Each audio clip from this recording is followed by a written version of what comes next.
The Inside Translation and Language Support webinar, the Carrier's Edge webinar for the month of October. Please, if you're interested or if you enjoy this webinar, then please follow us. You can follow Carrier's Edge on LinkedIn.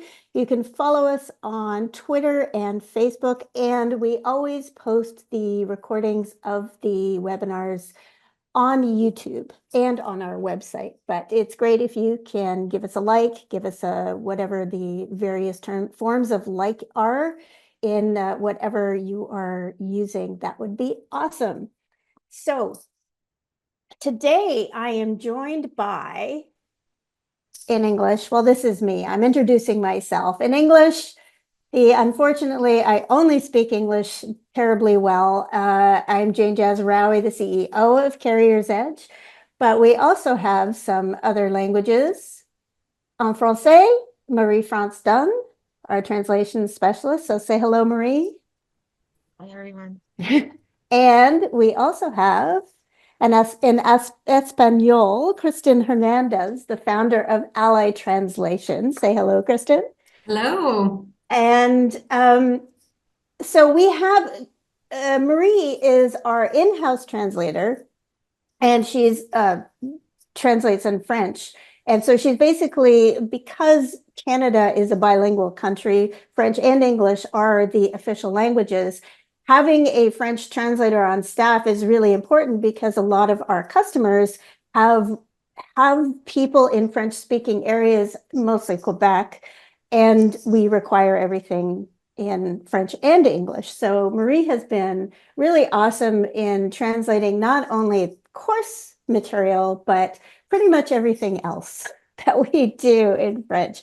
And we will be talking a little bit about what that means. But Kristen is our Spanish translator. We are working on creating the Carrier's Edge library in Spanish as well. And Kristen has been working with us, our Ally Translation has been working with us for about 6 years now and has done a lot of the Spanish translation. So we'll talk a little bit about what that means for, translation in the trucking industry and how translation is extremely important, having humans do that translation right now. Maybe in the future it will be different, but right now humans are still required. So what I wanted to start a little bit with is kind of the Carrier's Edge background in translation. And I've been working with translators for about 25 years. And so it was always French. When I create course materials for large companies, they often need it in French as well. So what I would do is I would get material, or we would write material, we would send it to a translator or have a translator on staff, and then that person would give it back to us. And when I'm doing online learning, then we would have to try and fit it in to the English space. And so what we discovered very early on, 25 years ago, was that French does not fit into the English space. And what I learned 6 or 7 years ago was that Spanish doesn't fit easily either. So when you are an English speaker, you actually have to be very aware of what the French and the Spanish or the different language variants, how that's going to impact your English product. And we're going to talk a little bit about that too. But what I wanted to do is, first of all, talk about some of how French in Canada works. And what happens is everybody has to take French in Canada, or most people. I would say 95% of people have to take French when they're in school. Sometimes there are French immersion schools where people can put their English speakers go and get immersed in French, and they do everything in French. Or there are French language schools, and it's basically the opposite. But what you have in Canada is what I call cereal box French. And this is what I know. This is my comfort zone, is I know how to read the labels of pretty much everything, because in Canada, you have to have the French version of a label on the other side of the English label. So I didn't show, this is a picture of what the French looks like, and all of the Canadians here are going to be like, yeah, that's a Cheerios box. I know this. But if you're from the US, this may not be very familiar because on the other side of this box is English. So I know I didn't show it because we all know what that looks like. But when you're little and you're reading boxes and things like that, and this is on every single label. So Campbell's soup, mayonnaise, like everything has to have French here. So you get really familiar with certain words, and that's why it's called cereal box French. So I know that this is Cheerio, this is Honey Nut Cheerios, but in French, it's actually written a little bit differently. And that's one of the things that I want to talk about today is how things are actually the way that French works, and I'll let Marie talk about this, is that you use the noun first and then you do all the adjectives at the end. So it's not Honey Nut Cheerios, it's actually Cheerios with honey and with nuts. And that is how it is. You don't have the honey nut is you call it an idiom, right, Marie? Mhm. So tell me why, like, tell me how that kind of comes about or how it looks to you as a francophone in Canada. Well, to me, this looks exactly like we speak. And it's the way, and you'll see this in menus as well. You'll have, in I don't know, sun-dried tomato infused chicken. Well, we will have chicken infused with sun-dried tomatoes. And so French is a very precise language. And so we set the scene immediately, and then we qualify the noun. And it's just, to me, this looks and feels very natural. So that's basically what happens, and I'm going to get to how you got into translation in a second, but um, that whole the noun first and then everything afterwards, that's what makes it longer, right? Because you are saying, okay, this is the thing, this is the box, this is the clock, and now I'm going to describe it in all of these different words. And not only that, is that in English, you can just have the adjectives. In French, we will have what's called prepositions. So if you look at your image here, you have au miel, and it is, if we translate it for the English, it's with honey. We just can't say Cheerios miel noix. We can't just say that. We have to say it's with honey, and then you have the conjonction de coordination, et the end is there. And so all these little words, they call them the charnière. You have to have those in translation. And I know we'll talk about it a little further on. And I think it's similar in Spanish. You just, and I love the English language for this. In English, you have the ability to create words. You can add the suffix ness, ness, to pretty much any adjective, and you just created a new word. In French, you are not allowed to do that. You can't do anything like that. And it makes the English language, so much more concise and so much more full of imagery. But in French, we're not allowed. We have the Académie Française, who has strict rules about linguistics. Okay. So I always find it very fascinating. So Kristen, you have the same thing. Like, is that the same thing that you find in Spanish where you have to, you know, this is the thing, and now here are all the things about it.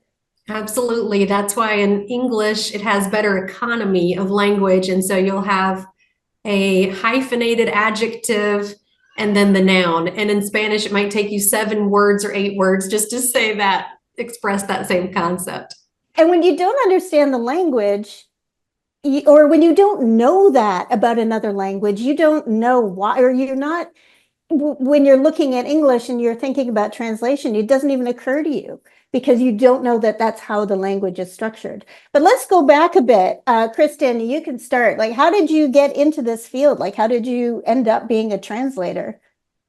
Well, first of all, I loved writing I was a grammar nerd. I was an aspiring writer. And so when I got into learning Spanish through marrying into a Mexican family, my love for Spanish grew as well, just like I had that same love for English.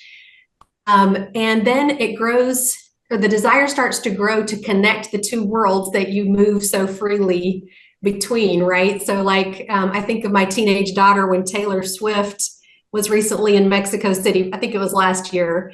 And everyone's chanting in her concert, Taylor, hermana, ya eres mexicana. And it sounds kind of aggressive. And I think the whole concert had to pause because everyone was interrupting with this chant.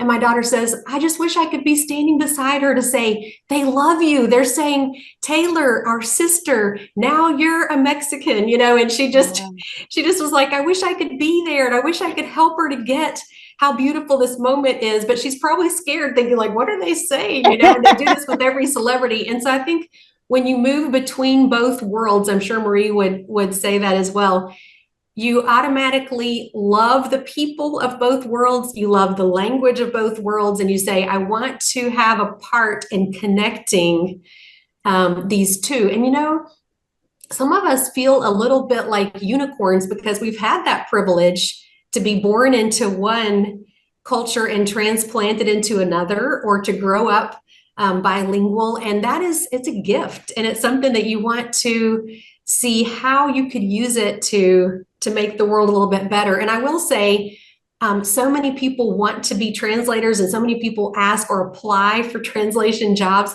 What do we look for? First of all, you need to have a background in linguistics, in translation itself, or maybe teaching English as a second language, something where you have really specialized in language. But also, you need to be a good writer in the target language. People don't realize that. I think a lot of times they think, I just need to have a deep understanding of the second language or the source language. No, in your target language, you need to be a native speaker of it. That's why I don't do these courses. I have native speakers do them. I review them. But you need to be a native speaker of the target language, and you need to be a strong writer in your native language. And I think sometimes even in university translation programs, I've seen a weakness in that. I've seen an emphasis on the source language and a de-emphasis on being strong in grammar and in structure of your native language. And I think that might be something that aspiring translators may not even realize. And if writing isn't your thing, maybe you should go into interpretation, because that's another option. But for translation, it has to be writing. What do you think, Marie? Like when you were a little girl and you ended up, did you think you were going to end up here? No, I wanted to be a teacher. And so I grew up francophone in Montreal. And in my early 20s, I moved to Vancouver, where I got a full immersion. I was already um, I really loved English. I always joke, I learned English watching The Young and the Restless and Three's Company. It was I loved those shows and the jokes and all that. So I fell in love with the English language. And so I moved to Vancouver and had as I said, a true immersion there. And then a couple of years later, I enrolled in university, and in Alberta, I moved to Calgary, and I did a degree in geography. A couple years after In I English, because you're graduated. not doing that in French In in English at the Calgary. University of Calgary in English. And then I moved to Ontario, and I was looking for a job. And listen, with a bachelor's degree in geography, there's not much you can do, to be honest with you. But I was looking for a job, and I got recruited for my language skills as a junior translator in English French in a financial company here in my community. And I was junior, so I was supervised by others, and I fell in love with the profession. The English and French side by side, the nuances between the cultures. I really, really had an appreciation for my native French, and it was English is the language of business. Everything is done in English. And so to bring back your point, Kristen, um, I was able, what I found the most rewarding in my early years and then throughout until now is the ability to bring great products, great concepts, great texts that are created in English, that innovation, and bring it to the francophone markets. That for me is one of the most rewarding thing. So, and I've and as Kristen mentioned, you can't be a translator only by knowing two languages. There is a lot more to it. There are things you have to know. You have to do a lot of comparison between the two languages you're translating, understanding the syntax, the grammar, how it is said, and the emphasis is in the target language.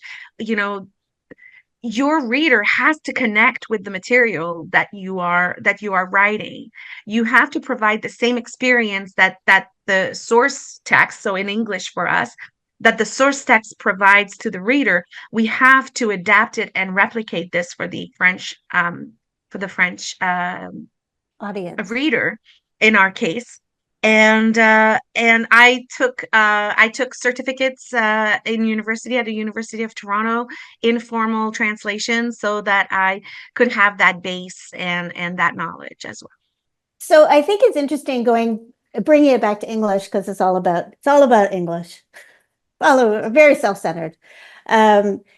What I think is really interesting is the different versions. And I wanted to illustrate this with what I know in English. The way that I'm speaking to you now and the words that I'm choosing come from my culture and my background and my experience. Someone who, for example, on the East Coast may not use the same words as me. And someone who lives in Liverpool in England, who there's a very, very heavy dialect called Scouse in Liverpool. And I used to be able to do it, but think about the Beatles, but incomprehensible. And so they have different words that they use. And the British have a whole bunch of, like, a bus or a lorry is a truck, and a sweater is a jumper. And they have, like, all of these different words.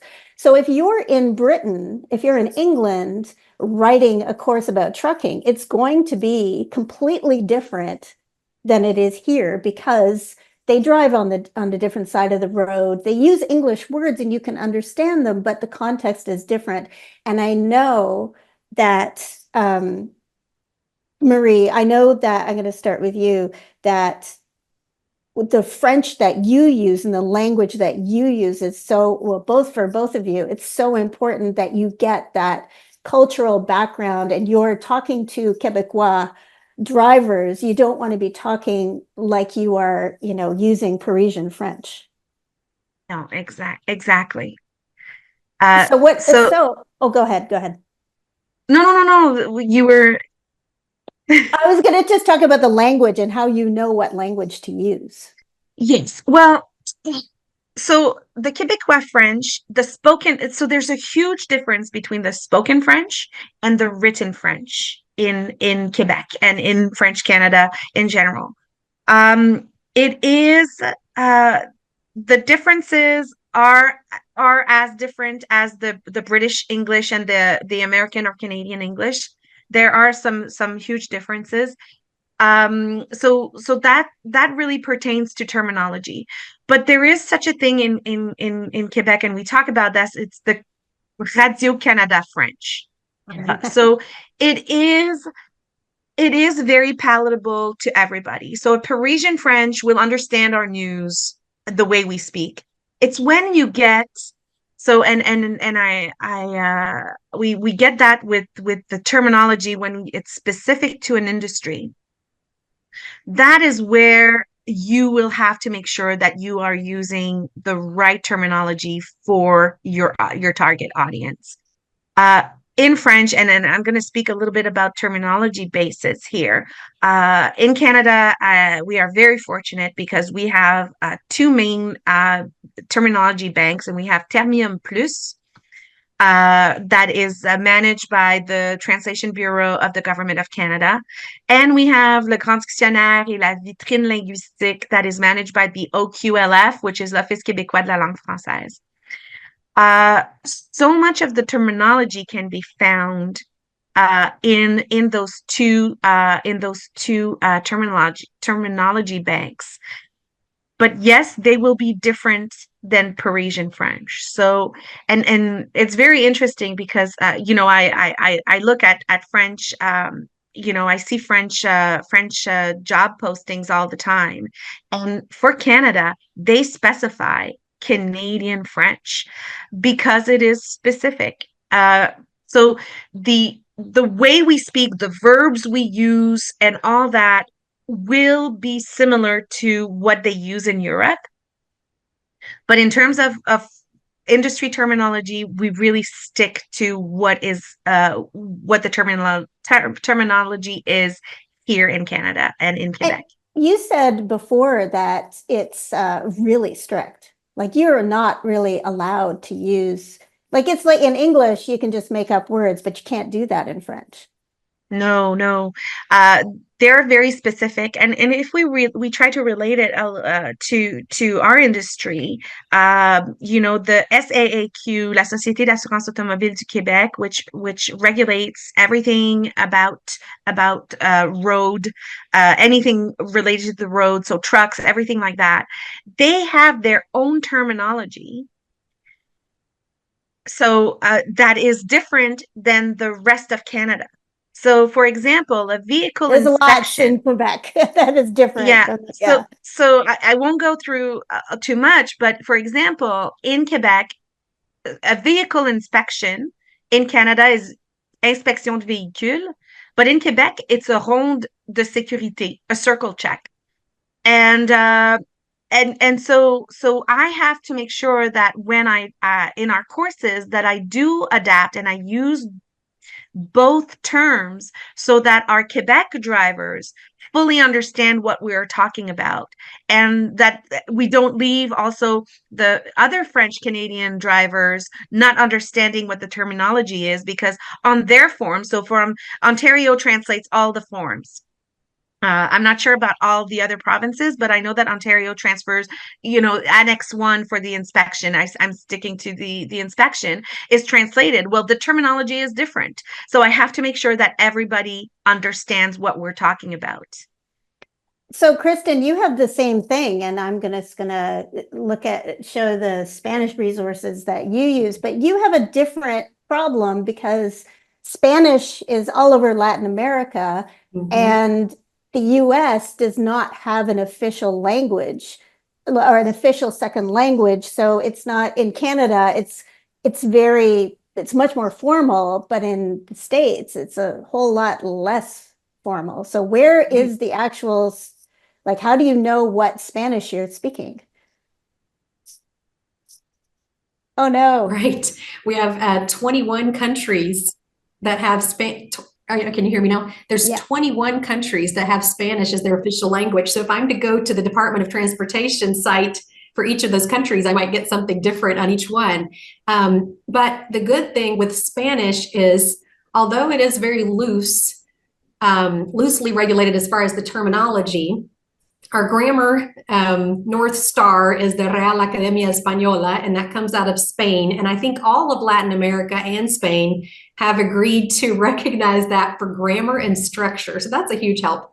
When it comes down to vocabulary, we use the Ngram a lot, which lets you see the incidence of a term in literature that is available on the internet, or the Google Books Ngram viewer will search texts for you, and it comes up with even a trend, like a graph that shows you the use of that term over time, when it was most popular, when it declined. You can compare 3 or 4 Spanish terms and see which one is more widely popular. Sometimes we pick one that's just a hair more popular than the others and hope that everyone will get it. One advantage is that Mexico has produced the most entertainment for Latin America. I hope I'm correct in saying that.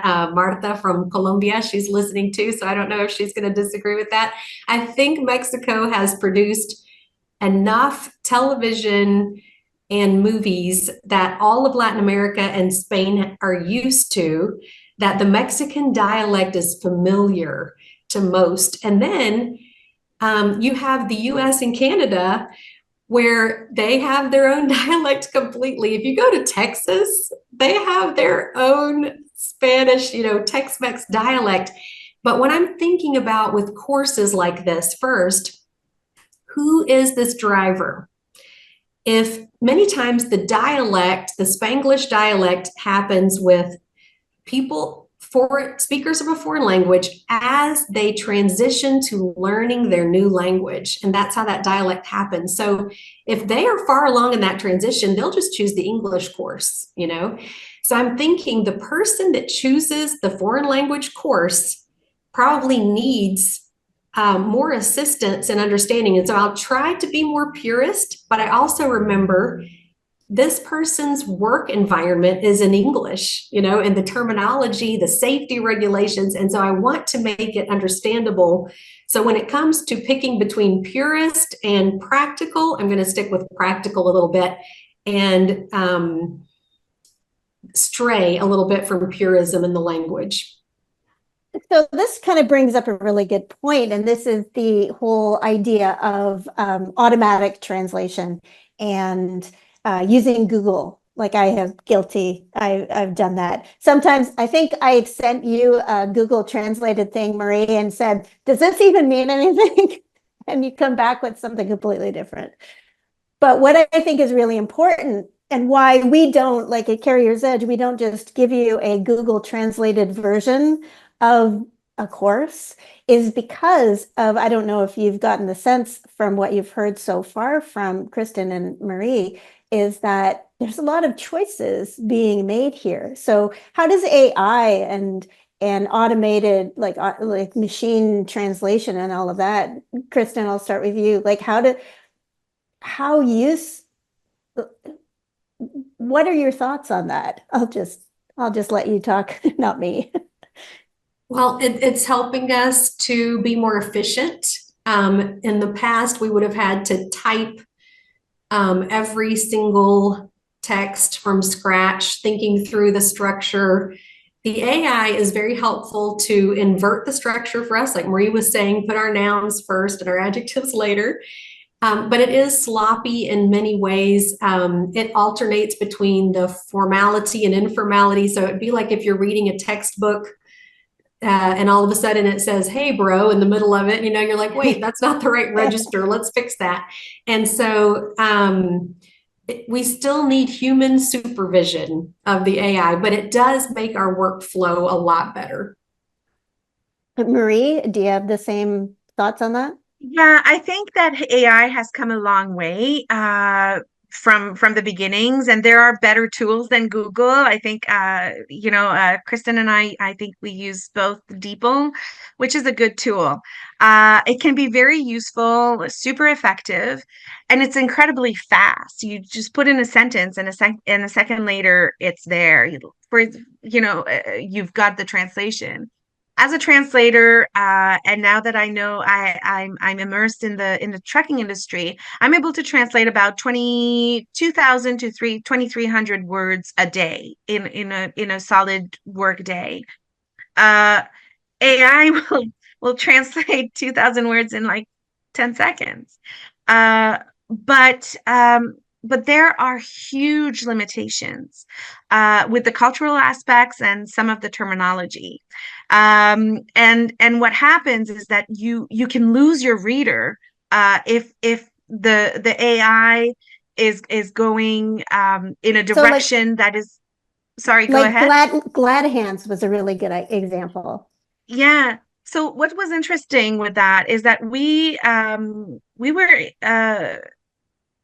translating glad hands. If you put it in AI, it literally translates it to happy hands, mains heureuses, when it should be coupling heads, tête d'accouplement.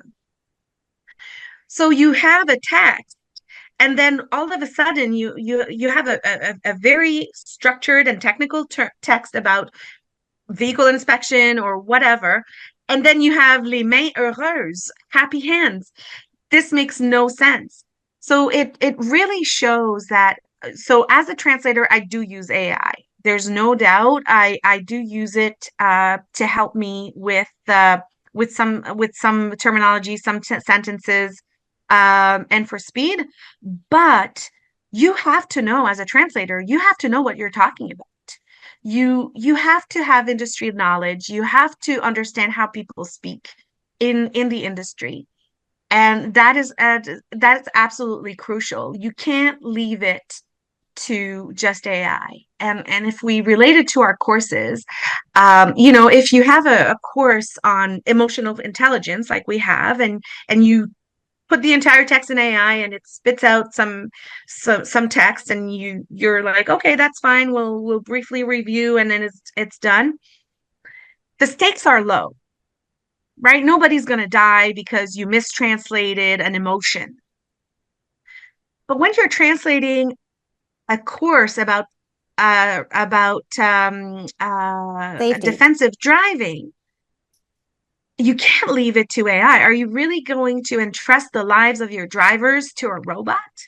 You need somebody who knows, who understands the industry, who understand, what the slippage and all these things. You cannot afford to have a sentence that is translated wrong, or a wrong terminology. You can't do that. So I still think that our jobs are safe. And, again, yes, automated translation, again, as I said earlier, has really improved over the years. There's no doubt. There's absolutely no doubt about it. But humans are still humans, and we catch what's important. And also, I find that many AI translations are fairly robotic. So it's going to work for technical text. It's going to work maybe for legal, even legal is actually pretty good. But if you're going with marketing or advertising, you can't leave it to AI. You can't, because your text is not going to reach the heart and soul of your reader. And that's what you're trying to do. You're even in our courses, we need the learner to assimilate the knowledge. And if the text doesn't speak to them, if it's just robotic and just words one after the other, and the sentences are not in the right order. So French, the adverbial phrases are usually at the beginning, especially for time and space. In English, it's at the end. Then the text is not natural, so it's much more difficult for the learner to assimilate what the course is and what the subject is. So even if it is in that particular language, it can still be hard to understand. Like, you can confuse people just as well in French or Spanish as English. It's not. That's yeah. right. And we're going back to and there's that inclusive, and I think we've talked about this before, the inclusive language in that is happening in French and English and Spanish as well. This cultural shift that we are living. AI will not do that. It will not say. So a truck driver is a camionneur, and a female truck driver is une camionneuse. So in some of our texts, not on our courses because we need the space, but in our PIPs, for example, our put into practice sheets, the translations are inclusive. So I will say camionneur et camionneuse to include. So the AI will not capture that at all. And they will, the They'll just that pick English uses as a pronoun. neutral pronoun will be translated wrong, in the wrong way in French. It will go to plural instead of keeping it into singular. So let me you really, sorry, go let ahead. me interrupt, because you bring up a really good point about inclusive pronouns and pronouns and formal and informal, because in English, the way that you show formality is by not using contractions, not using slang. That makes text more formal. But you is you, I is I, he is, I'm not going to get into the he, she, they thing, but like whether that's more formal or informal. But if you want to write a formal letter, if you're writing a letter or email saying, I ate at your restaurant and I was quite disgusted or something, I want to make a complaint. That is different from, hey, that was horrible, that was crap. Like, so the way that you formalize things in English is not through the pronouns. But what I find really interesting in French and Spanish, and I'll start with you, Kristen, is how the pronouns are actually the formality. It's not the he, she, the way you say he and she and you is the formality, not the rest of the sentence. Absolutely. Yeah. So there's a lot of decisions to be made with that. Like you were saying, what materials need to use the informal voice. I think a lot of marketing materials would use the informal, whereas the storyboard and the test would use the formal. So we always have to make those calls, like what is most appropriate for the situation. And the inclusive language, all of those things are just things that can't be done with AI at this point. Well, interesting with the inclusive language, and I wanted to talk about that a little bit because English has just kind of gone to they. So if you don't want to refer to male or female, we'll just use they. And that, like Marie said, that is a problem for the rest of what you're saying. So are you talking about a plural or are you using an inclusive pronoun? And in English, that can be confusing as well. So when you're starting, if they said they were going for a walk with them, it's like, I don't know how many people are involved in the sentence. But it's the same thing in Spanish and French where you don't have that opportunity. And in French, there are female versions of words and male versions of words, and there isn't that, you can't combine them. Is that the same in Spanish? Mm-hmm. Yeah, it is. You have to do other workarounds. If you would like to make the text sound somewhat inclusive, it's not going to match. And so that's why it's important for the translator to be aware of trends that are happening in English, to be able to detect that so that you can communicate it clearly in the other language that you're translating into, the target language. And there are many debates that are raging about that, whether we're sticking with the pure form or we're going to start to make adaptations. And so we're always on standby just to see what they do with that. I know that recently we did a text that was in California directed at nursing mothers, but we had to put the whole thing pretty much in masculine to try to make it inclusive. So it got kind of comical. So there are things that you have to you have to always be thinking, okay, I'm trying to be inclusive. I'm also trying to respect this language, and some languages are not bending in the same ease that English is. And so we have to find ways to be respectful and to come across as inclusive to all audiences. And it's a challenge, it really is. So when you have words that, well, actually, let me just go back on that. Are there made up words in Spanish? Like, do you have the same kind of, I don't know, creativeness or creativity with language in Spanish at all? I know in French you don't really, but what about Spanish? Not nearly as much. I think that would just be reflected in the adoption of an English term. Oh, okay. So you basically, you just say the English word and just insert that. Like what would that be like? That would be technology, right?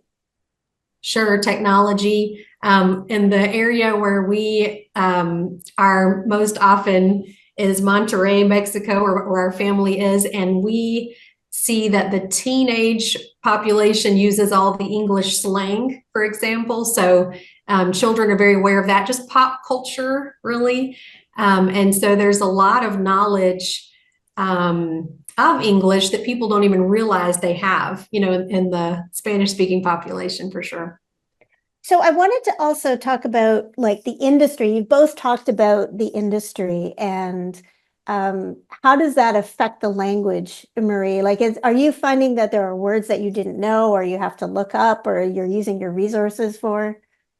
Yeah, there's no doubt. I translation is a sort of miles wide, inches deep.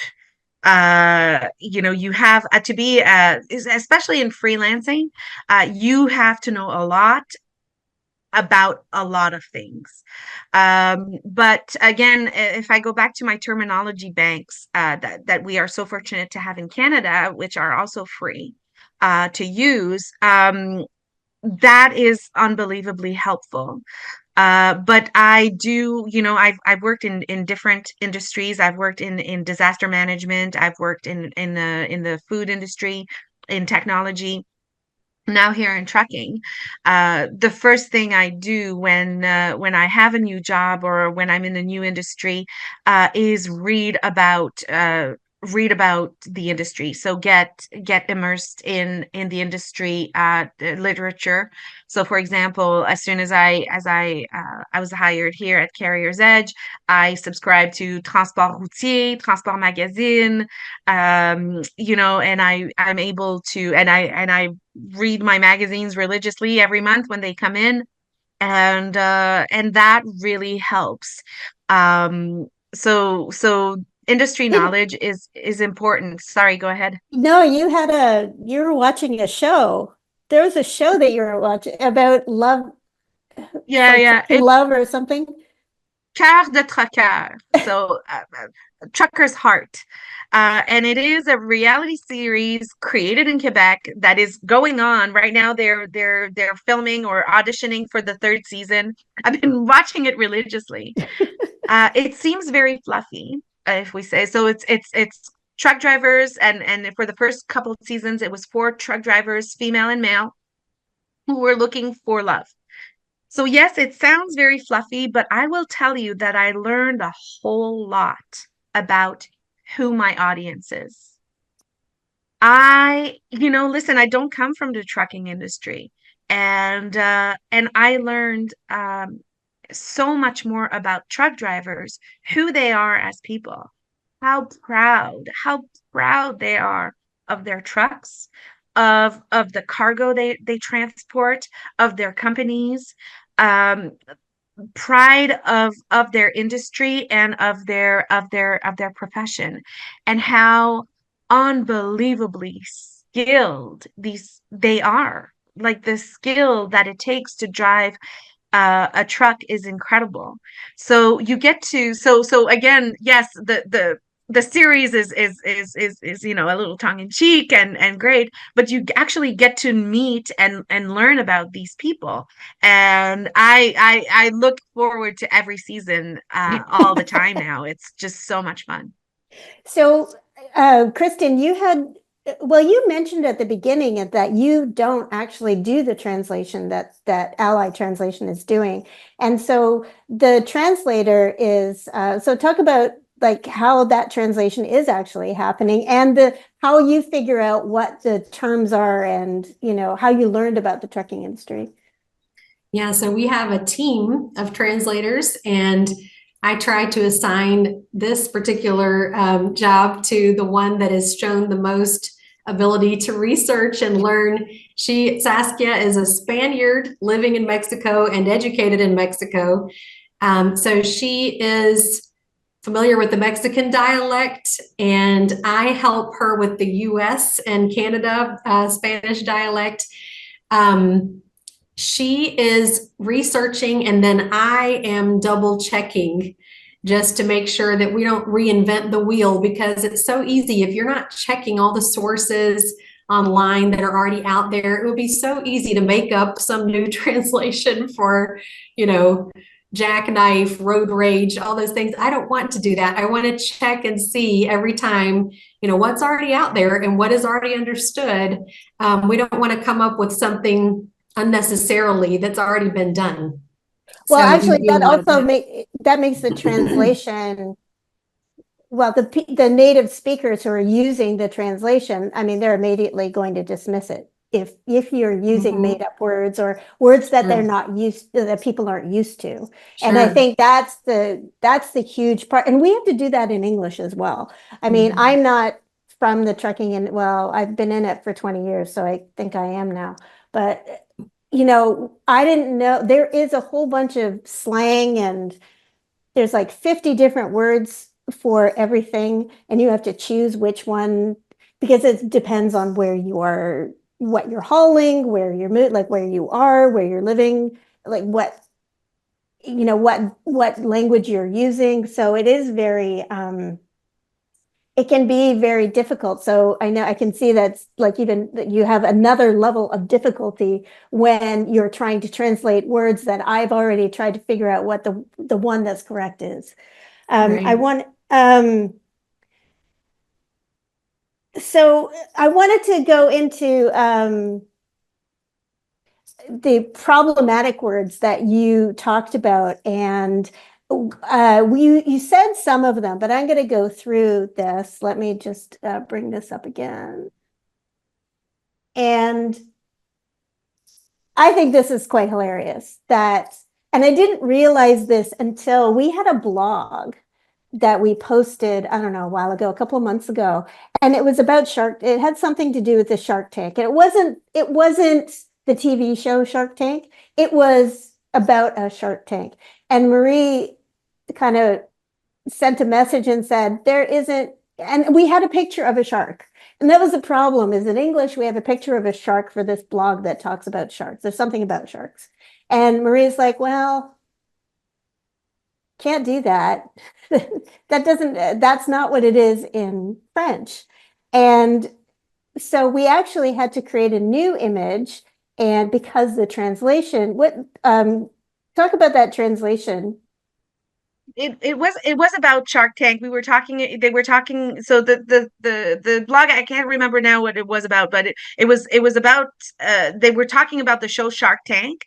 And I said, well, in French, there is a Quebec show that's exactly the same, but it's called L'œil du dragon, Dans l'œil du dragon, in the dragon's eye. And and that's another thing that AI would never be able to pick up on. They would translate Shark Tank by bassin de requin and not understand the cultural reference. So that was interesting. And I'm like, okay, so let's change the image. And I asked, to get a dragon's image, and that's how it all came about. Yeah. I went and found you a dragon, an eye of a dragon. So and I did and I know that it kind of let me just start that again. Blah, blah, blah. My English is failing. That in Canada, Shark Tank started, I looked it up and it was from a Japanese show. And when it came to Canada before it came to the US, before Shark Tank, there was Dragon's Den. Well, Dragon's Den is still going on, actually. And it had Kevin. And so Kevin was in the Canadian one and the American one. But it was called Dragon's Den, and I can see why, because if you're trying to have it across Canada in French, Dragon's Den is going to be way more, much more of a connection than Shark Tank. But in the States, Shark Tank is Shark Tank. I don't know if there's any problem with it in Spanish, Kristen, but in Mexico, they just refer to it as Shark Tank. It's just the same. They didn't translate it at all. That happens a lot here. Mexico is becoming very Americanized as far as people's knowledge of pop culture, for sure. Well, you mentioned road rage, and what's the problem with road rage, Kristen? Again, it's just that economy of language. So it's hard to just make up a term for that. And the translation of it just sounds like fury at the steering wheel. It just kind of sounds ridiculous. So I think Marie was saying the same thing happens in French. Yeah. Yeah. For us, it's rage at the steering wheel. So, and yeah, it's not as concise, and which is the beauty of the English language. Well, the thing is, what's really interesting is because I don't even think of road rage as a colloquialism. I guess it is. But it's kind of a made up word. Yeah, we have done that creativity thing with English, and now everybody else has to be like, oh, come on. Stop making up the words. There were words before. Glad hands we already talked about. And jackknife. Okay, Marie, you have a really good about talking about what the translation in French for jackknife actually is. Yeah. It's called une mise en portefeuille, which is basically walleting. So you know how a wallet opens and closes? So it's the imagery of mise en portefeuille, but it talks about a wallet. So So there you're you go. not jackknifing, you're walleting. You're walleting. Okay. What does it translate to in Spanish, Kristen? And I remember when we researched it, we couldn't find a consistent translation for it that they had come up with in Spanish for this, which was strange. They were using more of the English term, in the US trucking industry or in Canada. So we explained it, like this is what happens when you get that wonky angle. And then we just put in parentheses the jackknife, Jackknife. they would get it. Well, one of the things that we have in English, well, our voiceover artists that we use, we've used them for a really long time. Our contractors stick around with us for a really long time. So in English, we have Craig. You probably recognize Craig's voice if you've taken a course. And then we had, for a very long time, we had Denis, who was from Montreal. And we had an external translator. Oh no, he did some of the translation, but the voiceover artists also pick up on whether or not the translation works well. And that's when we have really good voiceover people. So our Spanish voiceover artist, Rodolfo, is awesome because he kind of proofreads your stuff, Kristen. And I don't think that it's not like he doesn't really find a lot, but every once in a while he'll say, that's not how we say it. It's said more like this. And so it's lovely to have that because you want to always, the product that you give to people in a different language, you want to have as authentic as possible. So I love this stuff. And this is why I like human translators. So sizzle, Marie, what's wrong with sizzle? Oh, it's not wrong at all. In English, you can see that it's something that is very dynamic and Moving it's moving. In French, the word is grésillement, and it only applies to a steak. You can't. So we had a translation that says what's under the sizzle, talking about our courses and our formats.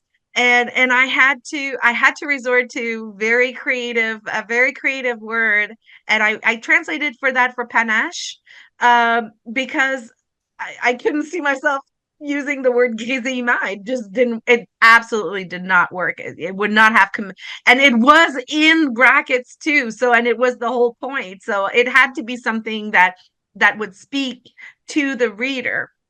And there was another one. Sorry to interrupt you. There's another one where it translates to nurse.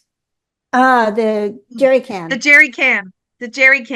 It translates to a nanny. So and we talked about it a little earlier, how and Kristen, I think you use a lot of English terms in the Spanish translations when it really relates to trucks, because that's what is used. In French, there are very, very specific words, but in one of our courses, we were talking about a jerry can, and I wrote the word in French, which is nourrice, but in brackets I had to add jerry can because I could not picture a truck driver saying nourrice. I'm sure they call it a jerry can. So yeah, there you go. Yeah, we don't want to. So this brings me to the other nasty words to translate. So I didn't realize this. My apologies that, a whole bunch of things that I have asked you to translate is not super fun. But these are really problematic words they're fine in English, but they are not fine when you start moving out to something else. Now, yes, I thought this was interesting. Marie. You said focus, noun, and verb. Why is that? To focus and a focus. So we have concentré, axé, but it doesn't relate. It doesn't, even my mother will say to me, and if I'm talking to her and I'm answering a question and it's it's not precise, or I'm not answering her question, she looks at me and she says, Marie-France, focus. She says it to me. She Because the word is so, it's the imagery that English provides that is not always there in French for us. I don't know about you, Kristen. I don't know if that's a problematic word for you. Absolutely. There's so many of these that what we're dealing with here is whether to use the cognate, because the cognate is going to be the word that looks or sounds really similar to this word, or the exact equivalent that you would find in the dictionary. But that doesn't mean that it will be appropriate for the same context. And so you have to always step away and think, okay, for this context, what is the idea they're trying to convey? And I'm going to have to transcreate this instead of literally translate it so that it will work. That's what happens with a lot of these. So what do you think of results-oriented, Kristen? Oh, goodness. It's just so economical in English. Like, that's going to take me, what? How many words? Un 18? enfoque orientado a los resultados. I don't even know how many words that is. Just a lot of syllables. It's just a mouthful. And it's just so nice when, and this is part of translation. This is what we do every single day, and we love it. It's just like a puzzle. How can I get this to sound the least awkward possible? Yeah, exactly. Let me see a couple more. Oh, empower. Marie, I think this was yours. Yeah, empower, again, empower can be used in so many contexts in English, and in French, the literal translation is habilité, but it does not provide that oomph that you're Oh, empowering your people. In French, it's just you give them the responsibility.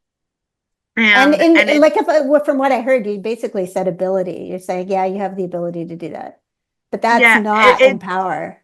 there's not as much strength behind the word, and I think that that's what we have all the time. So yeah. And Kristen, you said that empower, like that only translates to like suffragettes. Yeah, it just sounds so funny to say, like, empower your people at your company. That just sounds more for feminism, I guess, in Spanish. And so you just have to think like, okay, I know the idea that they would like to convey is to boost the performance, to give the people the tools they need. Is you're always just thinking creatively how to get this idea across in the target language. So I'm going to give you a couple more. Timely, level up. So jurisdiction. So level up that's our ad campaign, which is really kind of a drag that it's difficult to translate, Marie. But I think your issue is more about how you can't get it as nice and concise. That's right. In French, it's passé au niveau supérieur, which was way too long. It's just not So we happening did. on our ads. So then I came up with optimiser ou transformer, and I think the consensus in the company was transformer, which sort of gave us that, that we're getting somewhere else. The We're making change. it a lot better. And so that was a tough one. Well, I want Jurisdiction. to. Oh, Sorry, go sorry. ahead. Well, I was going to say jurisdiction is an interesting word because we have what's called in French faux amis, false friends, where the word juridiction exists in French, but only for the legal field. So a jurisdiction, like when we talk about a province or a territory, In French, again, the French language is incredibly precise. So we will say, is it a territoire? Is it a territory? Is it a state? Is it a province? We have to specify what it is. So lastly, and I'm going a little bit over, I'm going to just stop sharing for a minute. Thank you both for, I'm going to, thank you both for joining me for this. This has been a very interesting conversation about language and how it's used and this kind of thing. So what would you like in 30 seconds or less, how do you see the future of translation, Kristen, and where would you like to be in 5 years within the translation field? Yeah, I see a lot of wringing of hands among fellow translators because of AI. And I love what a fellow translator always says. He says, mathematicians did not panic with the invention of the calculator or the Excel spreadsheet. So we will always be needed, but the AI will allow us to take on more volume, be more efficient, and probably more precise. And so in the future, I think we just need to focus on honing our knowledge in different fields so that we can be providing that human expertise to whatever area and just filling in the gaps that AI cannot do. And so it just makes sense for us to continue to focus on the theory, the linguistic knowledge, and whatever the computer cannot help us with, instead of wringing our hands that the computer is doing most of what we used to do. Okay, last word, Marie. Kristen's just said it extremely eloquently. That's where we're going. I think we have to be careful a little bit. Translators have skills that are really important. AI seems to be diminishing that in the perceived mind. Like, well, if Google Translate can do it, why would I hire you to do it? And I think this webinar has been explaining very well why human translators are still absolutely needed. And I think we'll continue. We're translating for humans, so there has to be a human heart and soul into the writing and into what we do. Lovely. Well, thank you both for joining me. And I hope that we have provided a broad perspective of what translation can do for you, what good translation can do for you. So thank you. Our next webinar will be, oh man, I can't remember what the next one is. But join us next month, and we'll be sending it out on all of the socials about what we will be doing. I believe it's just-in-time training. So how to do it, when to do it, why you would do it, and we'll be back. So thank you.